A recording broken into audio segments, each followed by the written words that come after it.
Welcome to South Dakota, where they have some teeny tiny towns that we're gonna explore in this video. We're gonna visit the 10 smallest incorporated towns in the state. That means they have some sort of local government. They're incorporated. They're not ghost towns, although they might look like ghost towns or be in that category of ghost towns for some of these on the list. It's pretty interesting. All 10 towns total have a population of 77 at the 2020 census. And I'm guessing it might be smaller than that by 2026 here. And that's what we're going to use is the 2020 census. Another fun fact is there's 66 counties in South Dakota, and every one of these towns is in a different county. So 10 of the 66 counties are represented here in this video. Should be really interesting. A lot of the towns are in the northern part of the state, northeastern part, some of them. And that's where we're going to start with number 10, which is actually tied for 9th because we have 2 towns with 13 people in them. We're going to start in Bancroft, South Dakota.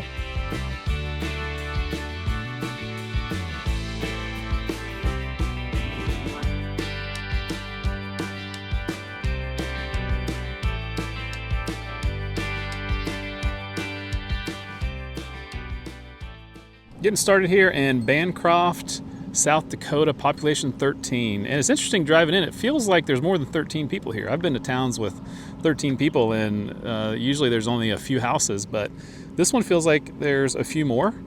It's a nice little town. It's not too downtrodden. So we'll see if, how the towns stack up to that as we go. Used to be a lot bigger.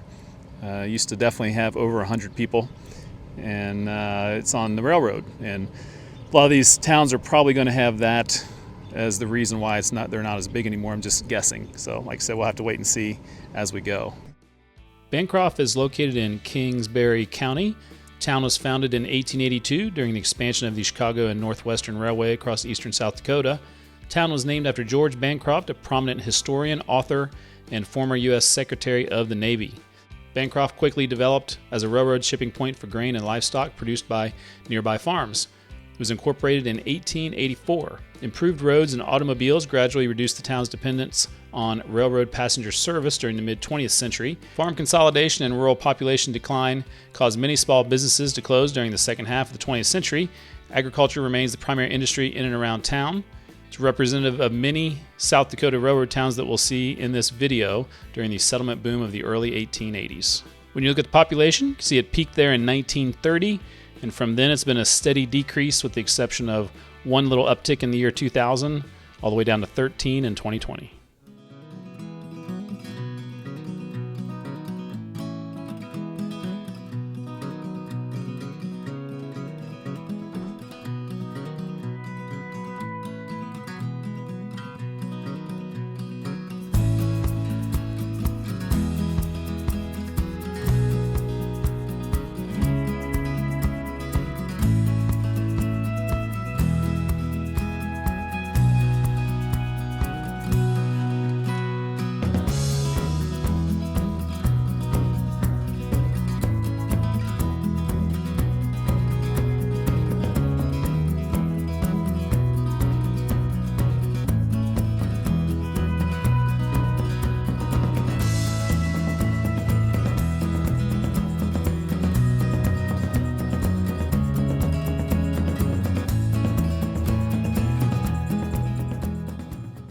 Pretty interesting place. It's got a little bit of a downtown actually, and several buildings. I'm sitting in front of a, guessing was an old bar with the beer sign here. So several buildings around town. There's a post office here and an old school out in the field. So let's check it out. Onaka is located in Falk County in north central South Dakota, founded in 1907 when the Minneapolis and St. Louis Railway built a branch line between Conde and LeBeau through the area. Name comes from the Dakota word Onaka, meaning place. The railroad was the primary reason for the town's existence, providing transportation for grain, livestock, supplies, and passengers. Officially incorporated in 1924, rail service ended in 1940, which was a major setback that contributed to the town's long-term population decline. Throughout the second half of the 20th century, improved highways, farm consolidation, and rural depopulation caused many residents and businesses to leave. You can see since the early days, it hasn't been over 100 since 1950, dropped off quite a bit there in 1960, and has really dropped off ever since the year 2000 down to 13.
We headed west for our one town in the western half of South Dakota, which is kind of interesting that there's only one over here, but this is a good one. This is Cottonwood. Now, it's rained pretty hard recently. I drove through a pretty rough storm, and it's still sprinkling on me here. But there's definitely some cool stuff to see here. Some old buildings here on Main Street. There's a couple houses, so obviously when the population is this small, there's not much left to see in terms of modern buildings, but there's some cool history here, and you can kind of see right here on Main Street what used to be. Cottonwood is in Jackson County in southwestern South Dakota. The community was founded in 1906 after the Chicago, Milwaukee, and St. Paul Railway extended its line through the area. The town was named for the cottonwood trees that grew along nearby creeks. Post office was established in 1906 as well. Local economy centered on cattle ranching, sheep ranching, and dryland farming, particularly wheat production. Nearby attractions include the Badlands National Park and the Buffalo Gap National Grassland. So population peaked in 1930, 191, dropped below 100 in 1960. You can see that big drop from 50 to 60. Even with single digits in 1980 down to 4, it's tripled that up to 12.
The wind's picking up as we get to Lowry. It's a beautiful drive out here, several miles from a main road. It's probably why it's down to 10 people, but at least we're still in double digits for one more town here.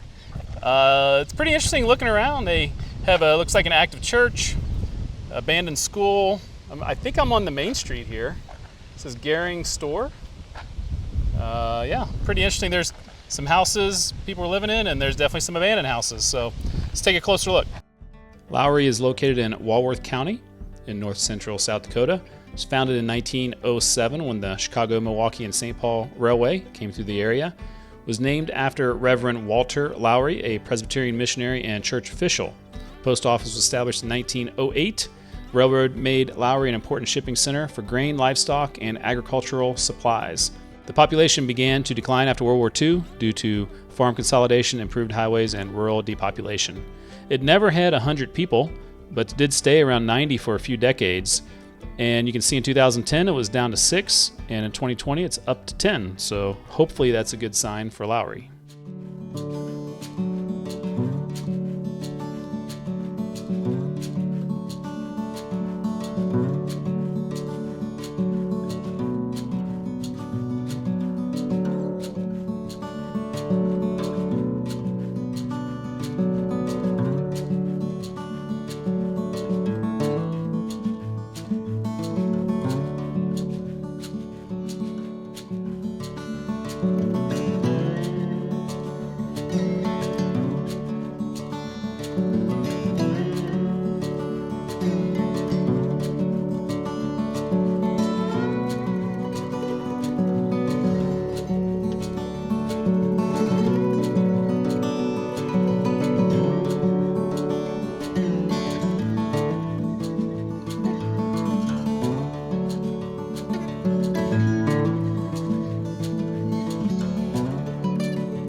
Down into the single digits of a population of 7, and we are in Albee, South Dakota.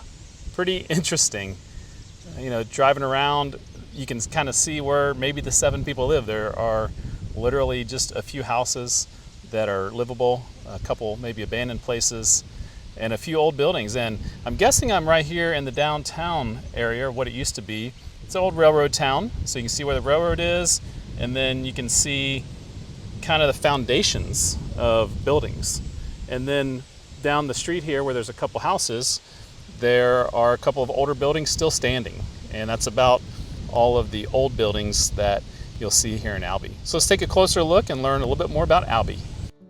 Albee is located in Grant County here in northeastern South Dakota. It was founded in 1884 when the Minneapolis, St. Paul, and Sault Ste. Marie Railway expanded throughout the region. The community was named after John Albee, an early railroad official associated with the Sioux Line. The railroad attracted settlers and allowed local farmers to ship grain and livestock to larger markets. And like our last town after World War II, population was declining because of farm consolidation and mechanization and improved highways. So population was over 100 in the early days, a little up and down there, and then really started falling off after 1950, and then obviously even more so recently, and 2020 was the first time it was under 10.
We're now here in Artas, and we're way up north.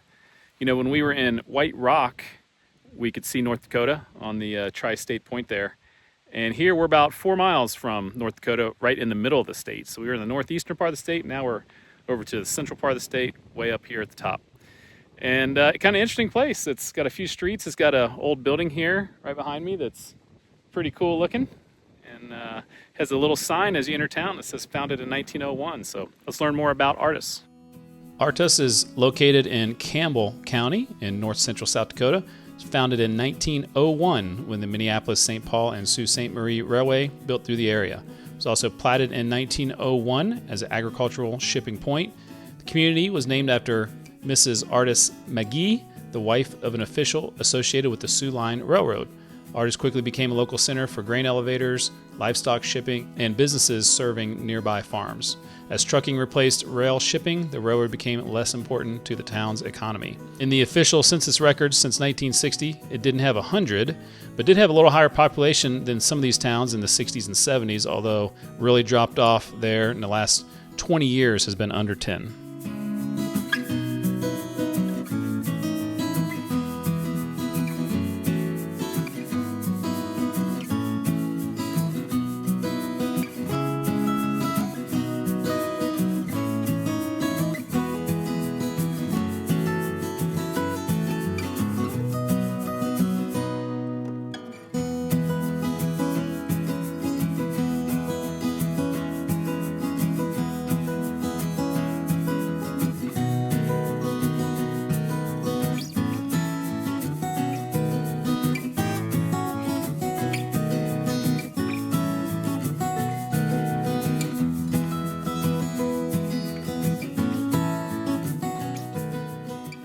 Right back there on that road behind me, I just entered South Dakota from Minnesota. We are in the extreme northeast corner.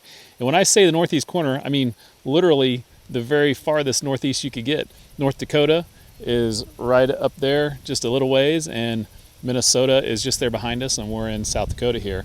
And this is White Rock, and population of 6. Standing here, you might wonder, why am I kind of standing here by the road? Is because they have a historical marker, and that's kind of nice. All these towns don't have something like that. It tells a little bit about the history of it.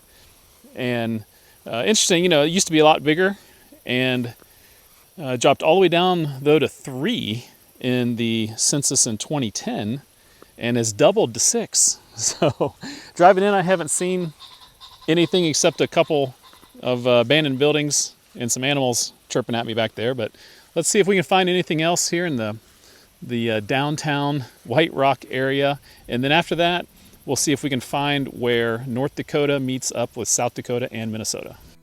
White Rock is located in Roberts County, like I said, in the northeastern corner of the state. The town was founded in 1884, following the arrival of the Minneapolis, St. Paul, and Sault Ste. Marie Railway, like the last couple of towns. It was named after a large white quartzite rock near the original town site that served as a well-known landmark for travelers and settlers. The railroad enabled local producers to ship wheat, oats, livestock, and other agricultural products to regional markets. The nearby White Rock Hill and surrounding prairie were important landmarks for Native Americans, early explorers, and settlers traveling through the region. And this was a much larger town in its early days, over 300 people in the early 1900s. It really had that drop off from 1950 to like 1980 there. You can see it really lost all its population, and has been in single digits 3 out of the last 4 decades.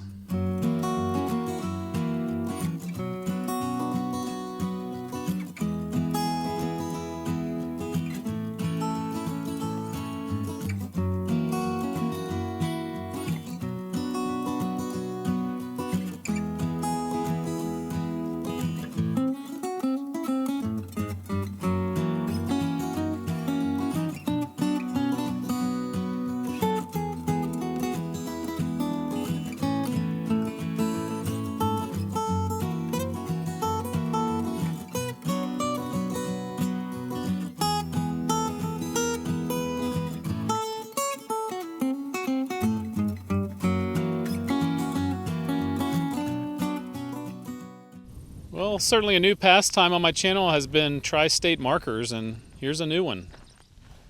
And so, North Dakota,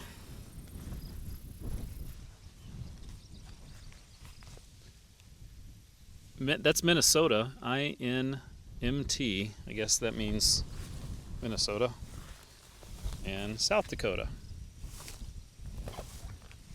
And this other side is kind of right on the line. So South Dakota, and this is basically right here the city limit for White Rock. It's right here. This is all White Rock right there to this point, I guess, kind of right there. And so if you go about a mile, you'll go to where we were. But this is all part of the city limits, I guess.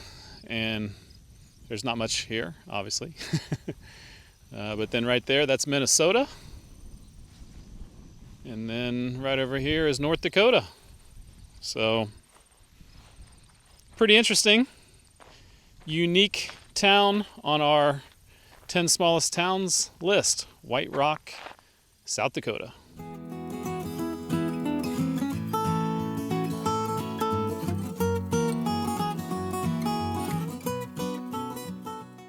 We're getting down to the towns that you can count the number of people on one hand.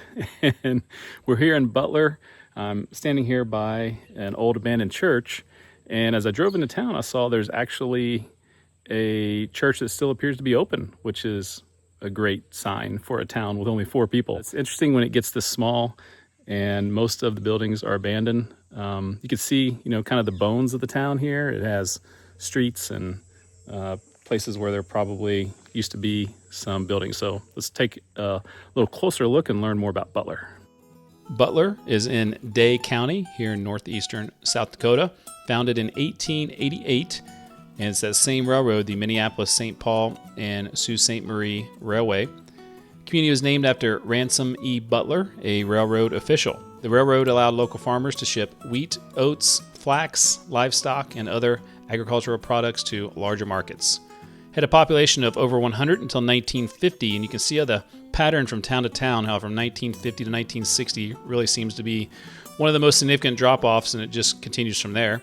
Had a string of 17 for 30 years before really dropping off to 4 in 2020.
Down to number 2 and Verdon, and we're not too far from our last town of Butler, maybe 15, 20 miles down some dirt roads.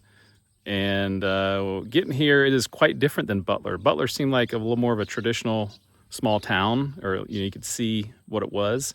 This one is different with only 3 people. There's this building behind me is about the only old building here. And they have some sort of agricultural business, a big agricultural business, it looks like to me, called Independent Ag. And so that's, I'm guessing, why the place is still incorporated as a town. There's one house that looks like you could live in it, maybe another one that's either a living quarters or a workplace or something like that. But kind of interesting. And this has been small for a very long time. So maybe that's how long they've had the business going. So let's learn more about it, and I'll show you what's here. Verdon is in Brown County in northeastern South Dakota, founded in 1906 after the Chicago, Milwaukee, and St. Paul Railway extended a line through this area. It was named after Verdon, Nebraska, although the exact reason for choice is not well documented. Railroad made this town an important shipping point in the area for grain, livestock, and agricultural supplies. So it's been pretty small. Obviously there in 1910 had over 100, but it's been under 100 since then, and it's been under 10 since 1980. 7, 7, 6, 5, and now 3.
Well, it's always fun and a bit rewarding to get to the smallest town in a state, and we are here in Hillsview, and I'm not sure there's anybody here anymore. In fact, I did read that it was scheduled for disincorporation, or being unincorporated, and I can see why.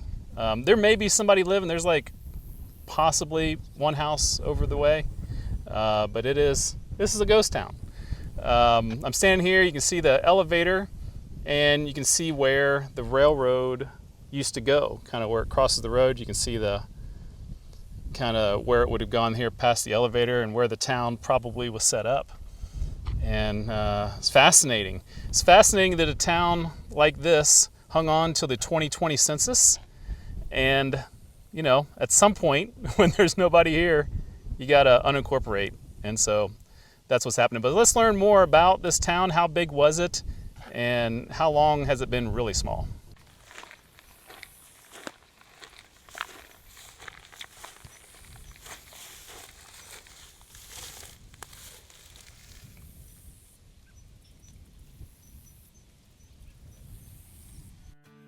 Hillsview is located in McPherson County in north central South Dakota. It was founded in 1906 with the Minneapolis and St. Louis Railway coming through the area. It was named for the rolling hills visible around the town site, an uncommon landscape feature in the surrounding prairie.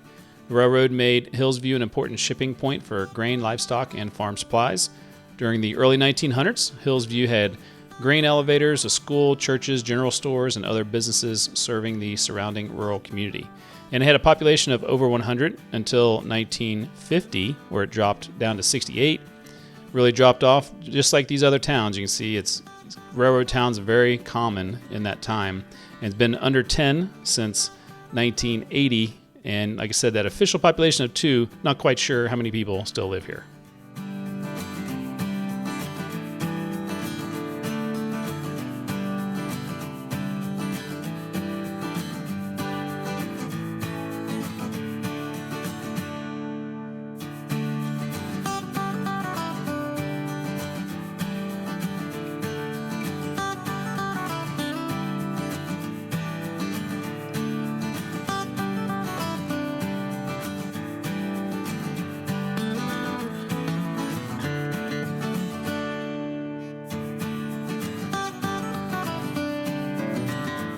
Well, that's the end of our list. Finishing up in Hillsview is very interesting, with all the towns being so tiny, and obviously the railroad being a big part of their growth and then the downfall. Did you have any favorite towns? There were a couple that were pretty interesting. They had a little life to them, and then there were a few like Hillsview here that there wasn't much life at all. But fascinating. South Dakota is a fascinating state. It's very beautiful out here, way in the middle of, as they might say, nowhere, but this is exactly where we like to be. So thanks for joining in this video, and next time we'll see you down a back road.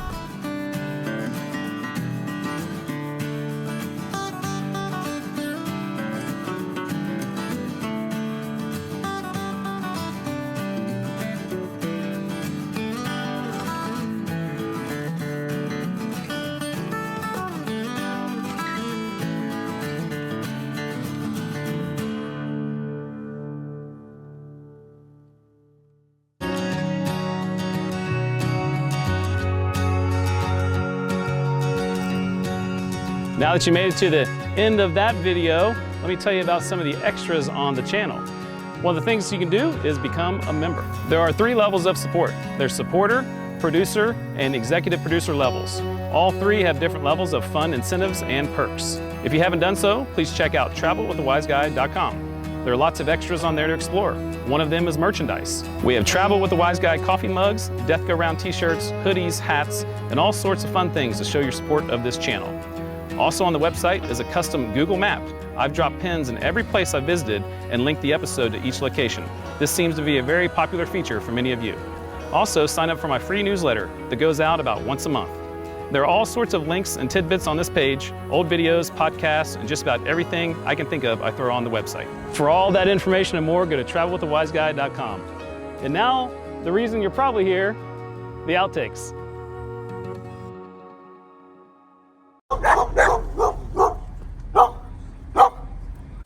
First town of the day, Bancroft. This one's seen better days for sure, but it's a good sign that our first town has one.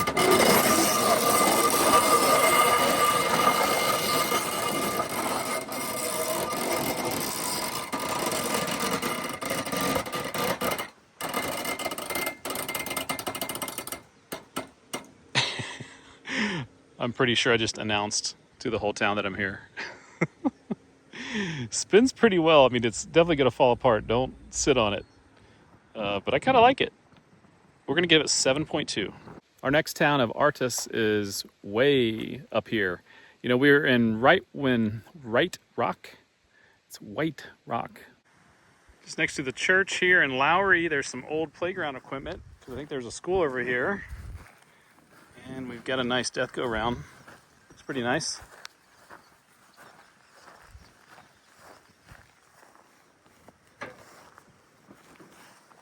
Kind of heavy. Doesn't spin great. Great setting out here. It's really beautiful.